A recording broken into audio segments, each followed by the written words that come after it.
Bonsoir à vous très chers téléspectateurs des Cœurs d'Afrique et bienvenue à suivre cette nouvelle livraison. Dès ce soir, nous sommes toujours mardi 13 mai 2025 et nous revenons avec toutes les actualités sécuritaires de l'Est de la République démocratique du Congo. Et puis on va parler en tout cas de beaucoup de sujets. Déjà que l'affaire des bouclages dans la ville de Goma fait la une dans la presse congolaise. D'ailleurs, on a rapporté que aujourd'hui, c'est plus de 300 jeunes qui ont été emmenés par les mouvements AFC M23 pour des raisons de bouclage. En tout cas, les M23 qui mènent des opérations de bouclage depuis les week-ends derniers. On en a parlé d'ailleurs dans nos vidéos. On a parlé de ces bouclages qui sont menés dans la ville de Goma, dans plusieurs quartiers où les jeunes qui ne possèdent pas des cartes d'identité, qui circulent sans carte d'identité, voilà, qui ont des apparences bizarres, sont amenés au préalable par l'AFC M23 et qui sont au préalable considérés comme des jeunes appartenant à des groupes armés, que ce soit Wazalendo, que ce soit des forces armées de la République démocratique du Congo ou que ce soit encore de FDLR. Voilà, cette opération en tout cas, elle a fait la une dans la presse congolaise aujourd'hui. En tout cas, plus de 300 jeunes, c'est ce que l'on nous rapporte dans la presse congolaise aujourd'hui. Mais je ne vais pas m'attarder sur ces sujets. En tout cas, j'ai fait une parenthèse pour revenir sur ces sujets que j'ai abordés d'ailleurs depuis quelques jours. Je l'ai abordé, j'ai d'ailleurs donné la méthode qu'utilise la M23 pour mener ces bouclages dans la ville de Goma. Donc, si vous voulez en tout cas bien suivre cette situation, prière de suivre nos vidéos sur la file d'actualité. Vous allez comprendre comment est-ce que les M23, les militaires de M23 procèdent pour appréhender ces jeunes qui sont amenés. Et d'ailleurs, il y a certains qui sont signalés comme disparus dans la ville de Goma. Mais bon, parlons d'abord de l'Ituri. En Ituri, les choses sont en train de se passer. Les forces armées de la République démocratique du Congo sont en train d'infliger des lourdes pertes au mouvement de Thomas Lubanga, lui qui a formé un autre mouvement rebelle pour déstabiliser la province de l'Ituri. Et il s'est allié au M23 dans cette partie, mais il n'a pas de chance. Il n'a pas de chance parce qu'il s'est heurté au leadership du gouverneur de la province de l'Ituri. Parce que la province de l'Ituri est sous état de siège, comme vous le savez très bien. Et je vous proposais même, avant d'aborder ce sujet, de suivre ces reportages. Et puis, je reviens tout à l'heure pour que nous puissions en discuter.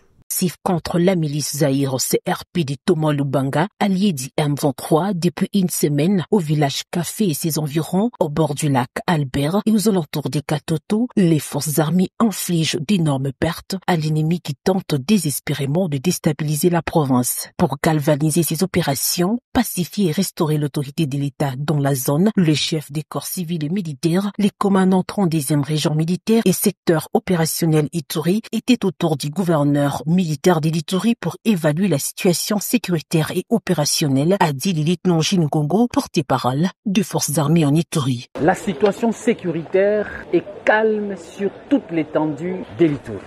Elle est sous contrôle des forces armées de la République démocratique du Congo. Le vaillant militaire de forces armées, sous le commandement du lieutenant-général Luboyankancha Madjoni, sont appelés à poursuivre les opérations de traque et de neutralisation contre tous les groupes armés hostiles au processus de paix initié par les commandants suprêmes des forces armées, Félix Tshisekedi Tshilombo, dans le cadre du programme de PDDRCS. Au nom du lieutenant-général Luboyankancha Madjoni, le lieutenant Gilles Ngongo a demandé à la population d'être vigilante et dénoncer toute personne suspecte dans la zone des Katoto, Bembei, Centrale Solignama, Telega et Mandro. Notre discipline et notre professionnalisme dans ces opérations que nous menons contre les mouvements rebelles CRP alliés du M23, la population doit nous accompagner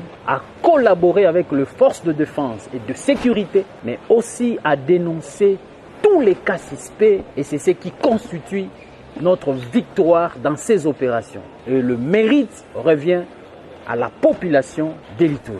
Au cours de cette réunion, les comités provinciaux de sécurité ont encouragé et félicité les éléments de l'armée régulière engagés dans la zone des Tchomia, Kassenyi et Nyamamba d'avoir mis en déroute la milice CRP et assuré la sécurité de la population.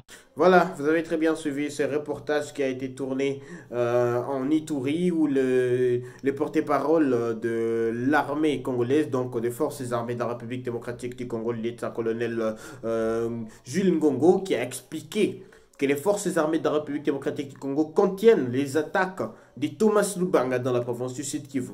Alors, qu'est-ce qui se passe exactement dans cette partie? C'est que Thomas Lubanga, il a créé... C'est un ancien d'ailleurs condamné de la CPI qui a créé son mouvement rebelle pour déstabiliser la province de l'Ituri. Et après, il s'est heurté à un leader au nom de Johnny Kachama, le général Johnny Kachama, qui est d'ailleurs le gouverneur de la province de l'Ituri. Et dans cette partie, je vous rappelle que l'Ituri, la province de l'Ituri aujourd'hui, est l'une des provinces sous état de siège, mais c'est la province où la population a toujours clamé un bilan positif de l'état des sièges. La population est très heureuse d'être dirigée par les militaires. La province de l'Ituri a connu, on se souvient très bien, il y a un certain moment où on a signalé en tout cas beaucoup de groupes armés qui étaient actifs, la Cadeco et tout ce qui va avec, Codeco pardon, qui étaient actifs dans cette partie de l'Ituri. Mais aujourd'hui, sous le leadership de leur gouverneur des provinces, la province de l'Ituri se retrouve aujourd'hui en confiance en leur armée, les forces armées de la République démocratique du Congo. Vous l'avez très bien suivi dans ces reportages que je venais de diffuser tout à l'heure. Vous avez très bien suivi comment les forces armées de la République démocratique du Congo sont en train de contenir toutes les attaques de Thomas Lubanga avec sa rébellion CPR. Je ne sais pas trop comment on appelle sa rébellion déjà. Mais sachez que dans cette partie, en tout cas, les forces armées de la République démocratique du Congo continuent à infliger de lourdes pertes à Thomas Lubanga. Thomas Lubanga qui s'est allié à l'AFC M23 pour arriver à prendre les sites pétroliers qui se retrouvent dans la province de l'Ituri. Mais il est en incapacité de les faire. Il est en incapacité de les faire parce que la population de cette partie, même les leaders communautaires de la province de l'Ituri, sont tous derrière les forces armées de la République démocratique du Congo, sont tous derrière l'armée congolaise, sont tous derrière les gouverneurs militaires de la province de Johnny Kachama et sont en train d'accompagner les opérations des forces armées de la République démocratique du Congo et ce qui conduit d'ailleurs à la réussite de ces opérations dans cette partie. Donc voilà, je voulais en tout cas vous donner cette information tout au début pour vous informer que dans cette partie, dans la province de l'Ituri, les forces armées de la République démocratique du Congo continuent d'imposer la loi comme doit se faire dans un pays normal. Donc voilà ce qui se passe dans cette partie. Mais également, je vais parler de ce processus de Doha qui est en train de se tenir déjà au Qatar. Je vous ai dit avant midi, je tournais une vidéo, je vous ai dit que ce processus était en train de virer à l'échec. Pourquoi? Parce que les deux parties n'arrivent pas à s'entendre sur des clauses claires. Les deux parties, en tout cas, ne sont pas d'accord les uns avec les autres.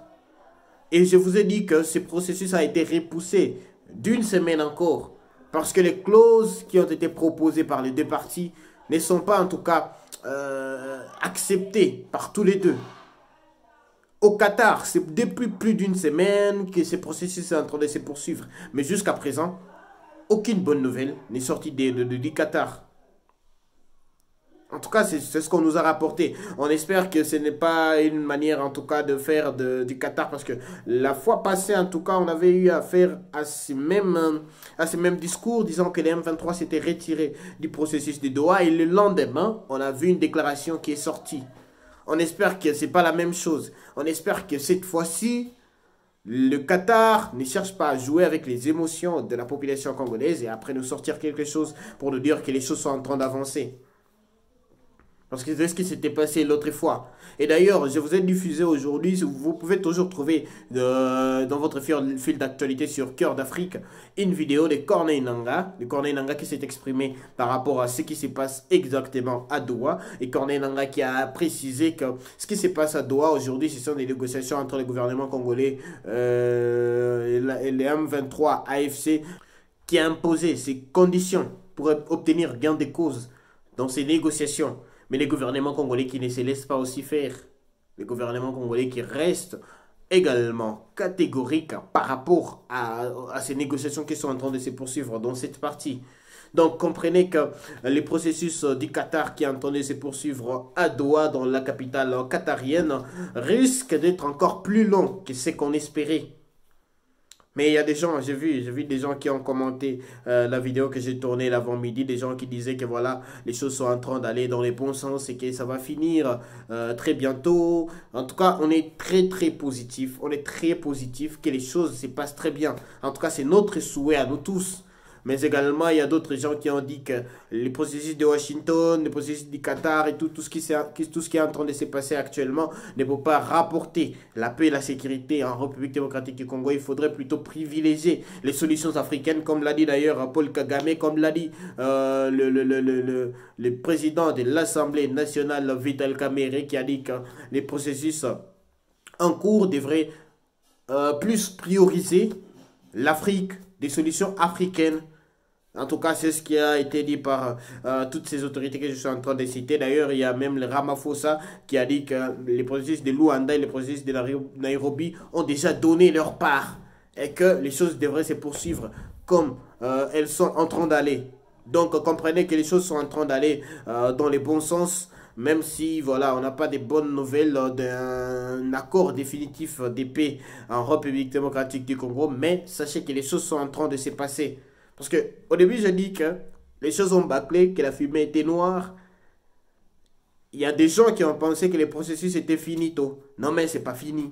Ce n'est pas fini, les choses sont en train toujours d'aller. Les négociations, c'est vrai, il n'y a pas encore de consensus, il n'y a pas encore de terrain d'entente, mais les choses sont en train de se poursuivre graduellement. Et très bientôt, je vais vous revenir sur l'écran pour vous dire que voilà, il y a une solution.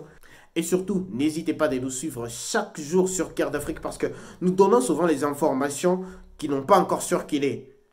Et avec des informations comme ça, il y a des gens qui pensent que, voilà, avec cette nouvelle longueur d'avance, on serait en train de donner des informations sans source et tout. Mais non, nous suivons la situation de très près, nous sommes très intéressés par la situation et nous devons vous informer. C'est un devoir que nous nous sommes donnés, de vous informer tous les jours. C'est pourquoi nous avons des informations qui sont même confidentielles, mais nous venons pour vous donner ce que vous devez savoir. Parce que tout Congolais a droit de savoir ce qui se passe. Tout Congolais a droit de savoir qu'est-ce qui avance, qu'est-ce qui n'avance pas. C'est pourquoi nous revenons tous les jours pour vous informer à temps réel sur Cœur d'Afrique. Donc n'oubliez pas de vous abonner et d'activer la cloche de notification pour ne jamais manquer une seule de nos actualités.